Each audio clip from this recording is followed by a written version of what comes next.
Alright, so first up is going to be the 1946 Jefferson nickel. Now, first thing you want to look for is a repunched mint mark.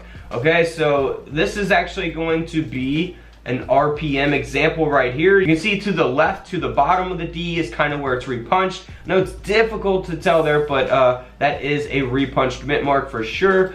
And here's an example of an RPM. Now this is a 1946 Jefferson nickel that has a high grade. So it's graded at a mint state 66. And you see that it's got the D/D, so it's got that RPM. And this coin sold for over $7,000.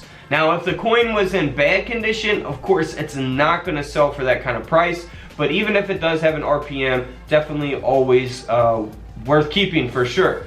Now there's also something called a D over a horizontal D, and that is this image here. So we got a vertical D over a horizontal D. And here's an example of a couple different coin prices for these nickels in different conditions. Now this coin here is graded by NGC at a about uncirculated 55, AU 55, and you can see that it does got the D over inverted D there on the coin slab, and this coin sold for over $160. So again, if it's in better condition, it's going to sell for more. If it's in worse, it's going to sell for less. But here is another example of that coin, and you can see that this coin is graded by PCGS at a mint state 66. So a much higher grade. It's got the D over the inverted D, and because of that high grade, this coin sold for over $5,000. So we go from a $160 nickel to over a $5,000 nickel because of the grade of the coin. So that is super important when really pricing any of your coins out there. Keep that in mind. Now also for the 1946D, for the high grade, this has got some really nice natural toning to it.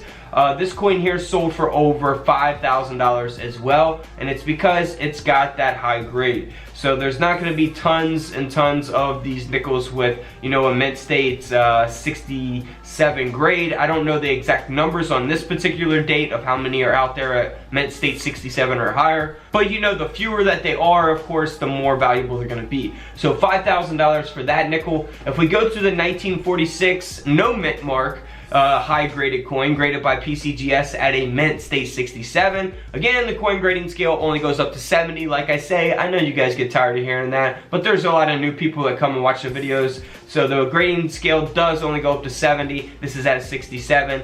This nickel sold for over $1,700. $1,700. Also check your 1946 nickels for double dies. The 1946S double die obverse, you can clearly see the doubling here on the stars next to the date, as well as on the date itself, 1946, and even on the lettering of the coin as well. So always be on the lookout for those. You can look for those with your coin microscopes, which I have available on couchcollectibles.com. Link is always in the description of every single video. Now for the 1946S high grade, this coin sold for over $7,000. Again, solely because of that high grade. There's tons of 1946 nickels out there that you could find from the bank in coin rolls, but if they're in bad condition and they don't have any types of errors, then they're only really going to be worth their face value of 5 cents. Alright guys, don't forget to subscribe in the middle, check out the videos to the left of me, and until tomorrow, I'll see you all in the comment section below. This is Couch Collectibles, and this is where I